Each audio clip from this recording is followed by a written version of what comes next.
Hello, and welcome to another edition of Speaking with the Principal. I'm Ron Stromensky, principal of Wakefield Memorial High School, and I'm glad that you're spending this time with us today. Classroom lessons are valuable. I think we'd agree. It's also important during the time that we're educating our youth that they have an understanding and an appreciation of how our government operates, what elections are all about, what people do after we elect them. But not all of education takes place within the walls of the classroom.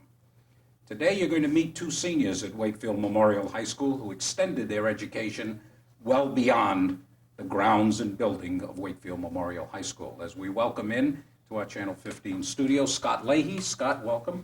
Thank you. Good to have you here. And Matt Tibbetts. Matt, thanks for joining us. During the course of this school year, in Scott's case in October, and in Matt's case in March, these gentlemen left Wakefield and went to Washington, D.C. on a National Youth Conference, Leadership Conference. I guess that's the official name, Matt. Yep. National Youth Leadership Conference, spending 6 days? 6 days. 6 days in Washington, D.C. Let me ask you, how did you find out about the program? I'll bet there are lots of parents watching who might be interested, might have younger sons and daughters who might aspire to a program like this. How'd you find out about it? Well, actually, there are 3 different ways that you can find out about the program. One is through just general recognition. If you do well on SAT scores, or if you attend a Boy State program or something. And also another way is being nominated by alumni representatives, who we become alumni representatives after we leave. So, in other words, once you attend this conference, you have an opportunity to sort of represent this conference. Right. Yeah. And you then have the power to select people or nominate people? Right. Yep. And then also there are special recognitions, the people that come from other countries that attend the conference. Scott, how did it happen? Were you nominated by a member of the alumni, or were you recognized for something as Matt describes it? I was recognized for my SAT scores, and I got the mailing in last spring, and I just responded to it and was eventually accepted. Is government, this of course was in Washington, D.C., is government a particular interest of yours? When you heard about this, you said, wow, this is a great opportunity, I'm really interested, I want to know more about this? When I got the mailing, I was actually mildly interested. Government wasn't a great interest of mine, but I wanted to know more about it, so that's why I went to find out more. And I did end up enjoying it quite a bit. Is there a cost involved, Matt, to do this? No, I take AP Government here, but it's just... Not a course. I'll get to that in a minute. Cost. Yes, there is a cost. You have to put up some money to go. Absolutely. It isn't sort of a scholarship program. No. What does it cost to go and spend 6 days in Washington in a program like this, approximately? I think it was about $900. It's about nine. So people who are watching us, it isn't the kind of thing you say, I'm going to go and then find out. There is a cost involved, and yet, based on my understanding of the experiences you have, it's sort of invaluable, and we're going to get into some of those experiences in a minute. Let me ask you the same question that I asked Scott. Do you have a particular interest in government? What made you want to go? Well, I have family members that are involved in government, and that got me a little interested into it. And just in general, I have a general interest for government. I don't plan on going into politics when I grow up, but just a general interest in it. Had you been to Washington, D.C. before? Passed through briefly last summer on an excursion to look at colleges, but no, I hadn't spent any time Really there. hadn't spent quality time No. there. How about you, Scott? Had you been before? No, that was my first time in Washington. What a wonderful experience. I can remember the first time that I was in Washington, D.C. It was many years ago with my mother, and I was about 11 years old, and we went down there for a family function and had a chance to see some things. And that was, I did not get back to Washington, D.C. until last summer, and there were so many things that were different now. What was the thing that most impressed you? And this was your first visit, Scott. Mm-hmm. You saw a lot, but what was the thing that really stands out in your mind? The thing that stood out most about the city was how beautiful the Capitol was, but then you go 2 or 3 blocks away and it's a totally different world, and you're into the, not run down, but the lower sections of the city. and that just struck me. It's a tremendous contrast.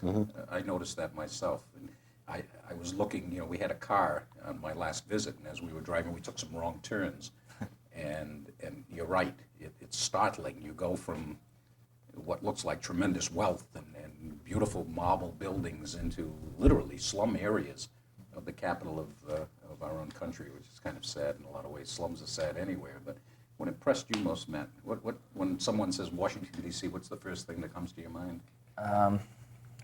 The Capitol building. It's just a symbol. We pulled up in front of it, and I just looked up at it, and it's even bigger in person than you could ever imagine ever seeing on television. And just what it symbolizes when you look at it, it's pretty impressive. Tell me about some of the things you did. I know, again, the agenda was very long, but Matt, tell us about a couple of the highlights, things that really also impressed you in terms of the program of the Leadership Conference. Well, the most impressive things were the hands-on things, not as much the stuff that we did, writing or doing assignments, but one day we got to visit Capitol Hill, and we got to visit with our representatives, and getting to see them and getting to sit in on the sessions of Congress and to sit in the seats, the actual seats on the floor of the House of Representatives was just a unique experience that you probably couldn't do just going down to visit D.C. I sat when I went up in the gallery watching. You actually get a chance to sit in those chairs where so much history in this country was made. How about you, Scott? What part of the program are you going to remember most? I'm probably going to remember the group that I was with when I was down there. They divide us up into presidential groups, which are basically like a school class. And my group was absolutely incredible. Everybody got along, and we became really good friends. I'm still in contact with a few of them now.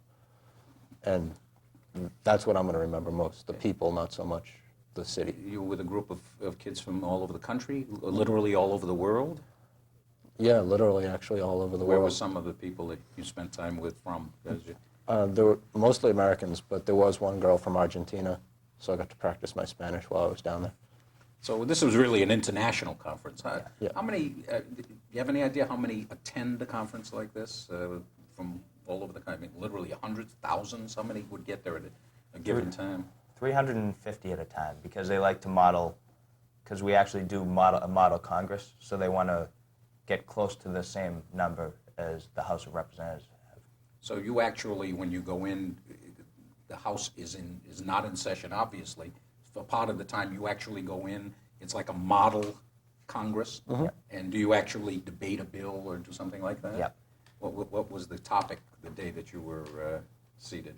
Do you recall? Yeah, my topic was on capital punishment for minors and extending it down to a lower age or eliminating it completely.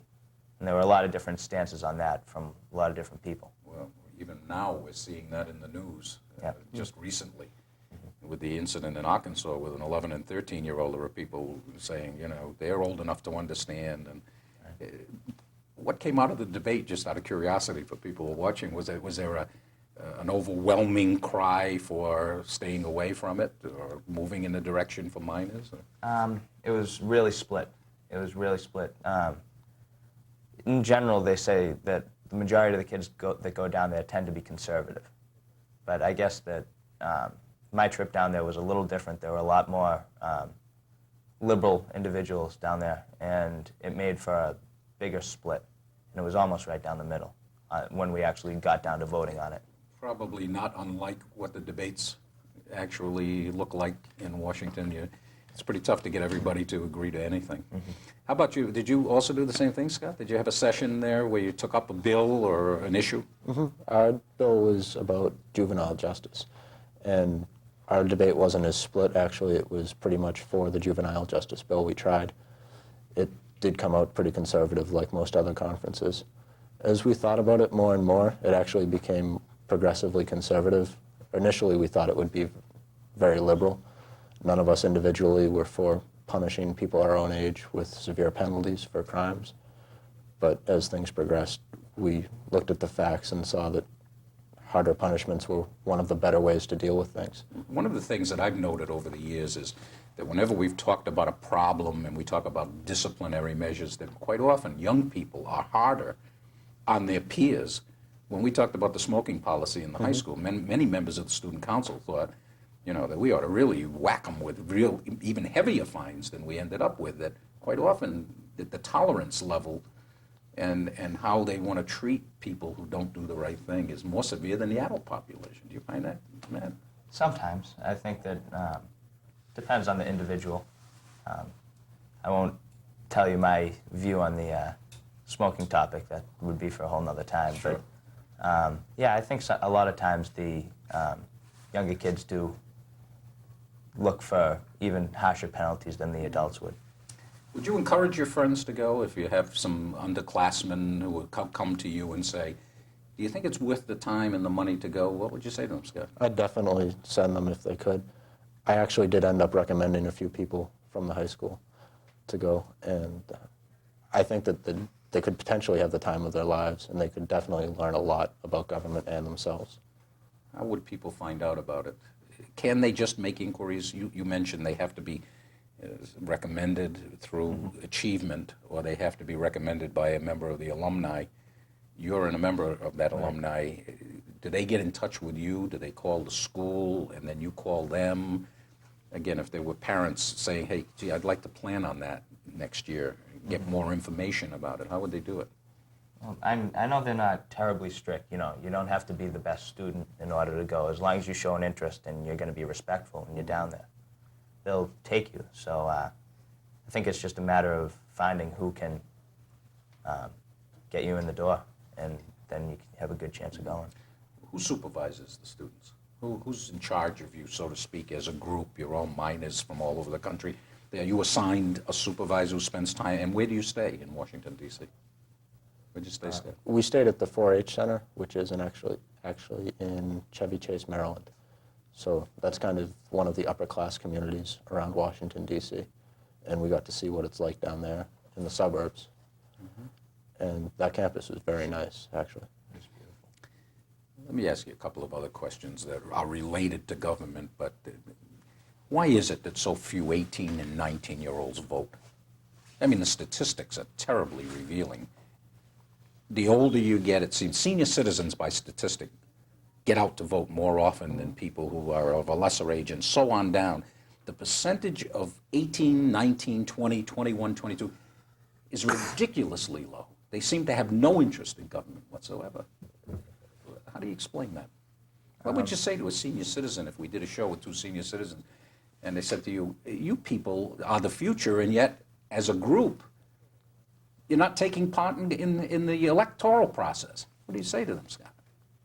I say that a lot of people my age don't feel that they have a voice, because politicians mainly gear their speeches and their ideas towards older generations because they're the people who vote. They feel that they're left out of the process.